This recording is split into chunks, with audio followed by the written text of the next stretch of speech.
playing behind the beat is like, that really kind of gets, you know, we only play dead white people's music. The energy's rising, it's rising, and then it kind of eventually does something satisfying. Hey guys, welcome back to my channel, Sai here. Today we're going to be talking to a classically trained musician and discussing how we can improve our scratch freestyles or solos or whatever you want to call them. So the person we're talking to today is actually my little cousin Silas. He's not really little anymore, but I kind of remember him running around being a Power Ranger and being like, yeah, and beating everyone up. But now he's all grown up and he's an absolute bad man musician, and I thought it'd be cool to talk to Silas and find out what he teaches his students and if there's anything which we can port over, so to speak, from that world and bring it into our own world. Hopefully you enjoy this new format. Let me know in the comments if you think it's good or bad, and yeah, see you on the other side. So my name is Silas Jinson.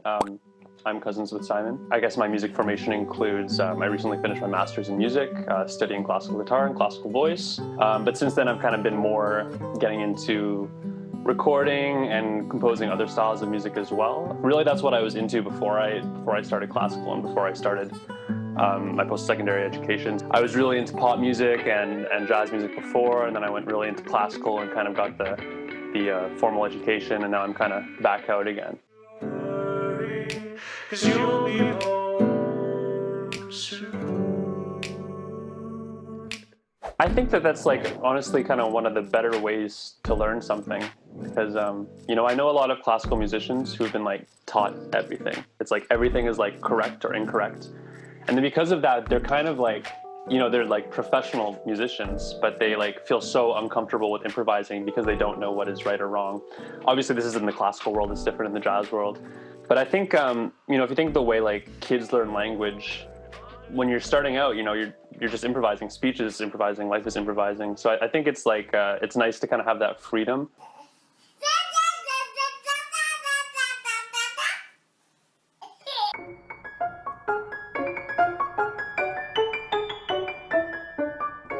The other day we talked about like thinking of like a novel. So, you know, you have your introduction, your climax, development, whatever, and then the resolution. So I think just kind of always thinking like that, like, am I gaining in energy? Am I resolving this? Is it kind of like, does it make sense? And you can relate a lot of it to like speech patterns. I mean, I'm sure we've all had teachers who are like extremely monotonous, and the whole time it's kind of the same thing. And sometimes solos can be like that, even if it's really fast. Even if they're always talking really fast, it's really like overwhelming. So you need to have emphasis, you need to have building up to something, and then finally a point, you know, and kind of making people expect something, I think, is the biggest part of music. It's whether you're going to create this expectation, create it, and then fulfill it, or build this expectation and then do something totally different. Like those both are like super effective things, and it's just being aware of how is what you are doing leading the listener along, I would say. Pretty much boil all of music down into tension and release. We feel like the energy's rising, it's rising, and then it kind of eventually does something satisfying. So, I mean, you can apply that principle to anything, but I think the biggest problem that a lot of people have when they start improvising is they're kind of like too focused on like the small details of like, what scale do I use, you know, what rhythms do I use. My biggest advice to people is just like, don't overthink it too much when you're starting. Just kind of try and do it as much as you can. Do it. Mm-hmm. Do it. All right. Try and listen to artists that you like and try and kind of understand what they're doing. Try and copy them. Copying is really good. Essentially, all of classical music is copying. We only play dead white people's music. But then from there, like through understanding that, I feel like I've begun to understand composing more, and then I can take all these things that I've learned from classical music, which is so formal, and then see why certain solos are more effective than others. You can think of it as like little sentence fragments almost. You know, it's like when you're talking, you're not making up completely new words and new phrases. You're kind of borrowing all these things and putting them together. And I feel like that's kind of how it is in music too. You know, you have, you know, your little riffs that you know that are going to work here, you know that you can do this little thing here. And it's kind of just doing that all, I guess, consciously, and understanding, okay, this is this, and then eventually just kind of having that to fall back on without thinking about it. In music, we talk about breaths. Everything I think comes back to singing. So, when we hear things that just go on and on and on and on, it's like, so it can sound very unnatural to us. So in soloing, it's nice to have those kind of sentences where somebody would have to breathe, so that's one thing of just kind of being aware of like not just go crazy like the whole time, having a theme and kind of expanding on it. Our ears really like familiarity. So, if you have like a, I don't know, a rhythm like do, do, do, and you start with that and then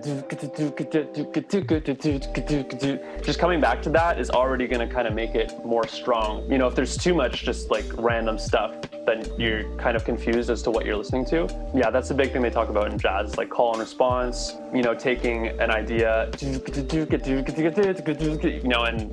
putting it higher in pitch. I don't know how it works for scratching, but because a lot of the time I think people try and do too much. Like if you think of like the most iconic, maybe blues guitarist like B.B. King. I mean, he had chops, but people didn't listen to him because he played fast. People listened to him because it's like everything that he did was so intentional and understandable.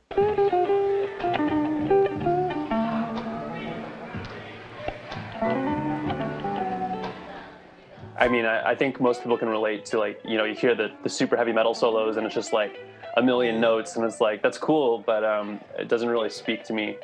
Well, it did when I was 16, but not anymore. So yeah, I think it's about just kind of thinking of things in sentences and ideas, thinking of where's the energy going. So if you start at a 10 out of 10 energy, you've got nowhere to go, unless that's your goal. Maybe that's cool. But I think people like to be led somewhere. Most music is in groups of 4. So, it's like usually 4 bars or multiples of 4. For some reason, we just like find that very satisfying to our ears. So it's like if you just have a run-on sentence that keeps going and going and going, you're never going to really make a point. Some solos I feel can be like that. So, it can be good to kind of like think, okay, here's my first sentence. And within this sentence, okay, I'm introducing an idea and then I'm elaborating on it and then I'm kind of concluding it. Then you have a little bit of time,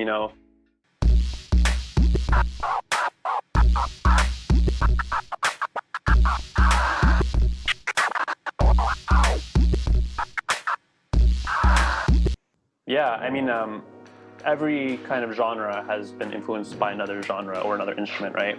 So I know as a guitarist, we're constantly trying to think of being like a singer, so trying to emulate different instruments. And maybe like a blues guitarist is going to approach a solo very differently than a funk guitarist.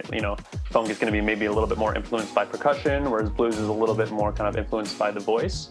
And I think just kind of like, trying to like mimic other instruments and other styles that are like, might even seem completely like useless, like to what you're trying to accomplish can be really good. I think sometimes we kind of get stuck in the idea of like how things should be and like, this is cool and people will like this, as opposed to just like, I don't know, what do you like? Like, what do you find interesting and what can you bring from, something else, and that might make it more unique. To me, it seems like a big thing that could be beneficial for scratchers is looking at drum solos. To me, drum solos, I mean, some of them are very technical, but a lot of them are more playing with the rhythm. So it's not about how fast you're playing, but it's how can you like manipulate the groove.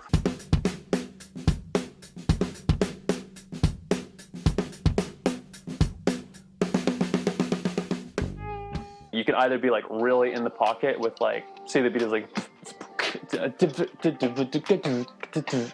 that's kind of like really with it, and that's gonna make people do this. Or you can be kind of off the beat,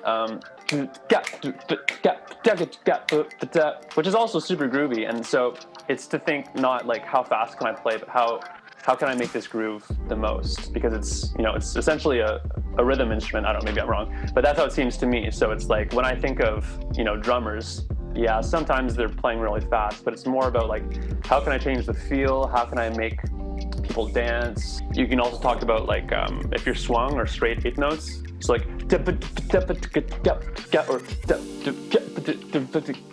or so things like that are all like on paper they might they look the same, but a lot of the humanizing qualities of like live music as opposed to like completely digital music is like that it's not completely on the beat.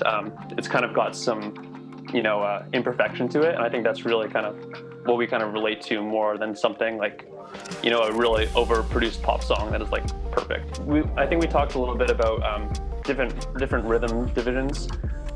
So whether you're just like you can think in fours, or sixes, and then it's also like if you're playing, are you playing on the beat or are you playing like behind the beat? So if the beat is like, give me like or and that kind of, that's really in today actually these days. Like playing behind the beat is like that really kind of gets.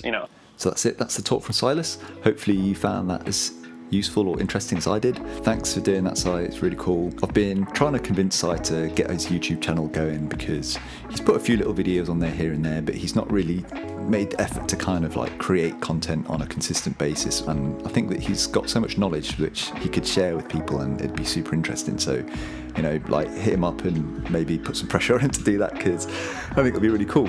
As always, please like and subscribe if you want to. If you don't like the video, feel free to dislike it. That's all good too. On my channel, I'm trying to bring together like video and DJing and sort of seeing where it meets in the middle and to make content around that. So if you want to see more of this, make sure you do those things, and I'll see you on the next one.